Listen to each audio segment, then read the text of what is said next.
सुरेंद्र कौशिक जिंदाबाद, सुरेंद्र कौशिक जिंदाबाद, सुरेंद्र कौशिक जिंदाबाद। हमारा नेता कैसा हो, सुरेंद्र कौशिक कैसा हो। हाँ, आपने सही पैरा जी, बहुत बढ़िया पैरा आई।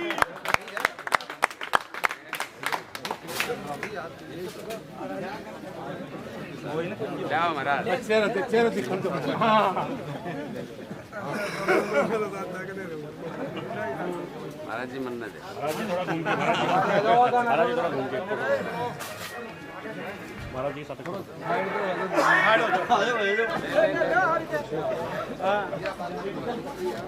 ले आओ, ओहो मैं और बैठ जाएंगे नहीं यार सामने।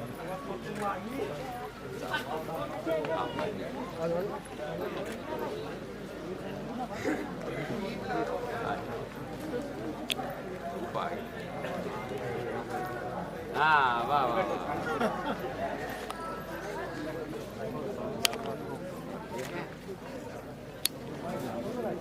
देवर सिंह जी पंच, जगरूप सिंह जी, जगमाल सिंह जी, आप भी हाथ लगाने साहब।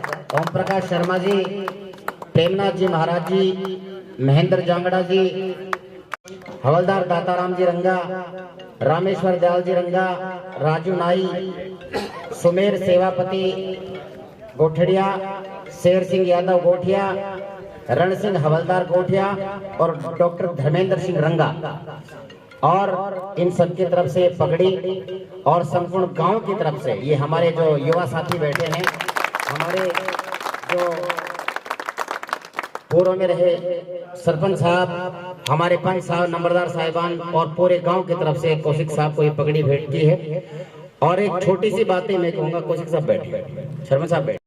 एवं सम्मान के योग्य बड़े भाई सुरेंद्र कौशिक जी, निम्बी गांव की पावन धरा पर पहुंचने पर आपका और आपकी पूरी टीम, साथ ही मेरे पत्रकार और बंधुओं से का मैं बहुत बहुत स्वागत करता हूं, बहुत बहुत अभिनंदन। मेरे को देखो कुछ कहने की जरूरत तो है नहीं और ना कुछ बताने की जरूरत। जब आप लोग सुबह सिंह का वेट कर रहे हो तो कितना प्यार करते होगे, ये अब आप लोग दिखाओगे सिर्फ बटन दबा के। और सुरेंद्र सर के लिए तो मैं क्या कहूँ, जो कहूँ वो कम है। एक आध नारो लगाओ यार। सुरेंद्र कौशिक आगे बढ़ो, सुरेंद्र कौशिक आगे बढ़ो। परमादरणीय मेरे निम्बी गांव के बुजुर्गों, नौजवान साथियों, मेरी माता बहनों, भारत देश के उज्जवल भविष्य प्यारे बच्चों, पत्रकार छायाकार साथियों, गांव के मुखिया सरपंच साहब श्री विक्रम सिंह जी, ग्राम पंचायत पूर्व सरपंच, मेरे साथ आए सभी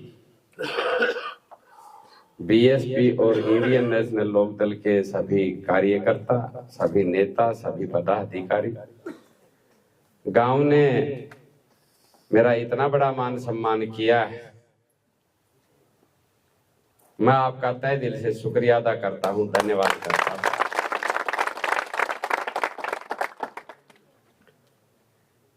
हालिया सरपंच और पूर्व सरपंच हबे सिंह जी जब सारे मिलके मेरे गले में माला डाली है तो इसका मतलब जीत सुनिश्चित है।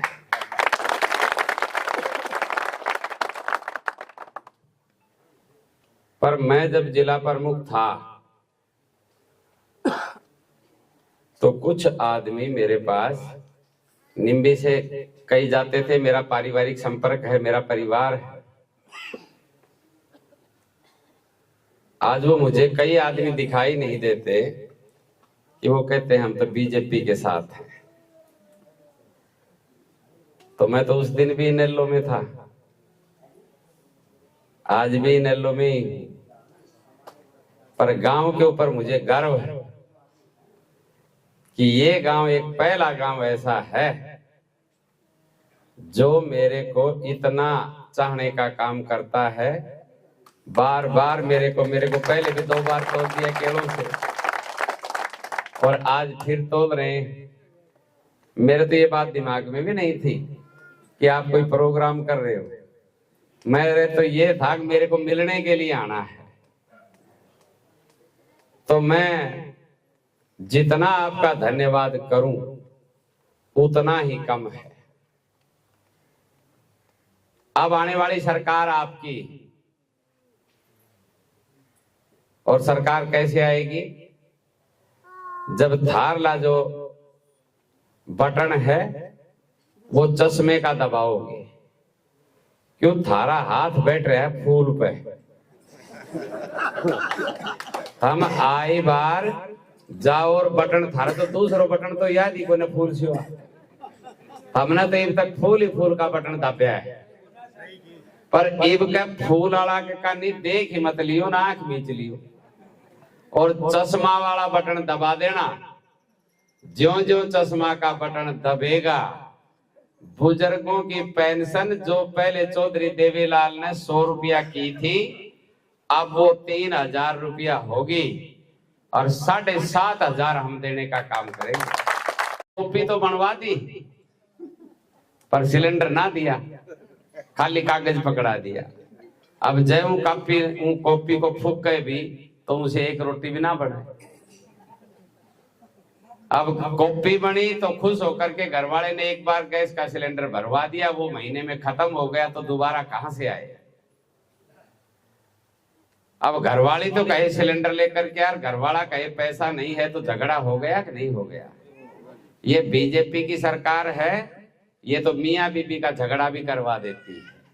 पर आने वाली सरकार अपनी, मैं माता बहनों से कह के जाऊंगा कि हर महीने की 1 तारीख को आपके घर के सामने सिलेंडर की गाड़ी आएगी, आपको सिलेंडर दे करके जाएगी और आपसे 1 रुपया भी लेने का काम नहीं करेंगे, फ्री में सिलेंडर।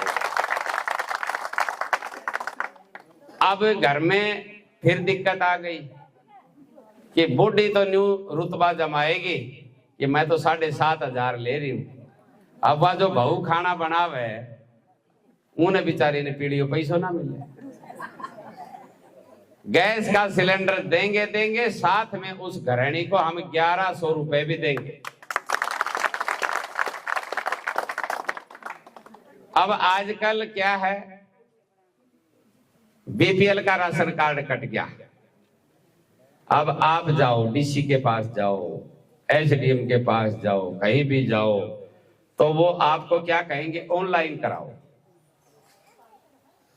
अब उसमें आपके ऑनलाइन कराओगे तो दिक्कत आएगी कि भाई आपकी आमदनी 1,80,000 रुपए से ऊपर है, तो आप कहोगे कि 1,80,000 से ऊपर हमारी आमदनी नहीं है, हमारी तो 50,000 की पैदा नहीं है, तो वो भी आप उसमें कटवाने का काम करोगे तो फिर वो दिखा देंगे 400 गज का प्लॉट है। अब आप घूमते रहो कि मेरे पास पैसा भी नहीं है, मेरे पास प्लॉट भी नहीं है, पर आपकी कोई सुनने वाला नहीं है।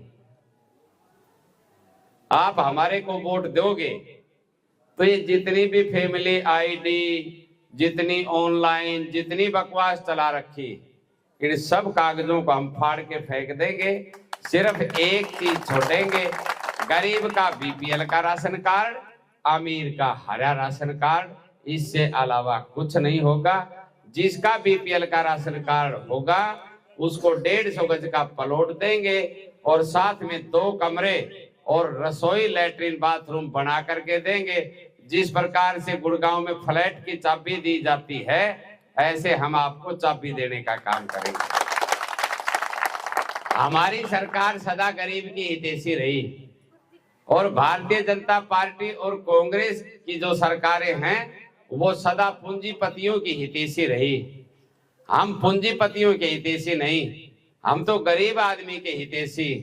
चौधरी देवीलाल ने बूढ़ों की तरफ देख करके ये कहा था कि बूढ़ों मर मत जाना, मैं तुम्हारी बुढ़ापा पेंशन 100 रुपया करूंगा। उस दिन तत्कालीन मुख्यमंत्री चौधरी बंसीलाल जी ने कहा था कि मैं वकील हूं, अगर ये पेंशन हो सकती तो मैं ही कर देता, और इतना पैसा कहां से आएगा, प्रदेश के ऊपर भार बहुत पड़ जाएगा। तब चौधरी देवीलाल जी ने कहा था कि मैं लिखूंगा 100 रुपया बुढ़ापा पेंशन और नीचे लिखूंगा चौधरी देवीलाल, ये कानून बन जाएगा। वो बनया कि नहीं बनया? देवीलाल ने कहा 10,000 रुपए तक का कर्जा माफ करूंगा। चौधरी देवीलाल ने 10,000 तक का कर्जा माफ किया। चौधरी देवीलाल चौधरी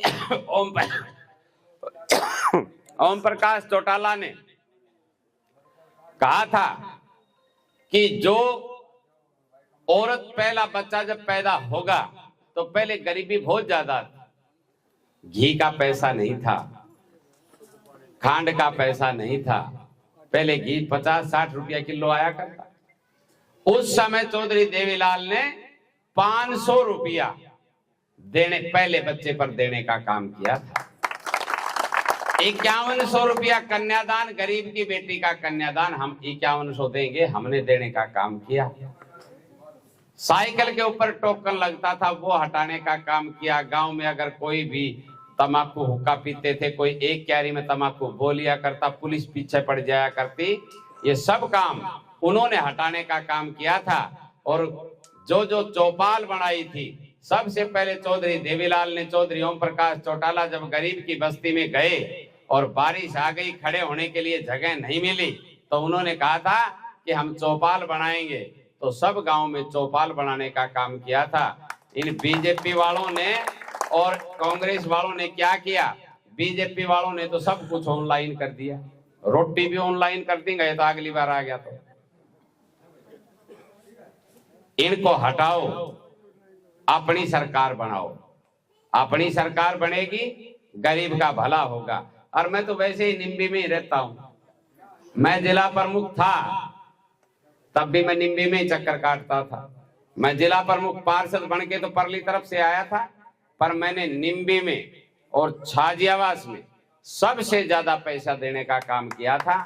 आपकी फिरनी जो चारों तरफ है, ये मैंने बनवाने का काम किया, ट्यूबवेल बनवाने का काम किया, लाइटें लगवाने का काम किया। और लाइट का तो ये था माहौल कि जी गांव में लाइट लगवाओ। तो मैंने कहा कितनी लाइटें लगेंगी? बोला जी 10-15 में पूरे गांव में काम चल जाएगा। तो मैंने उस सरपंच से पूछा कितने रुपए की लाइट आएगी? बोला 3200 की। तो मैंने कितना पैसा दिया? 8-8.5 लाख रुपया दिया कि आप यहां से निम्बी से लेकर के महेंद्रगढ़ तक लाइट लगवा लेना। जो आपकी चौपाल थी उसके ऊपर छत नहीं थी। जब मैं आया था तो मेरे को कहा गया था कि यहाँ सब मंत्री, जो एमएलए, एमपी सब आ लिए, पर हमारी चौपाल के छत नहीं लगी। मैंने उस समय 5 लाख रुपया देकर के उसको छत को लगवाने का काम किया था। मेरे को कोई ये लोभ लालच नहीं था कि मैं कभी एमएलए का चुनाव लड़ूंगा और निम्बी से वोट लेऊंगा।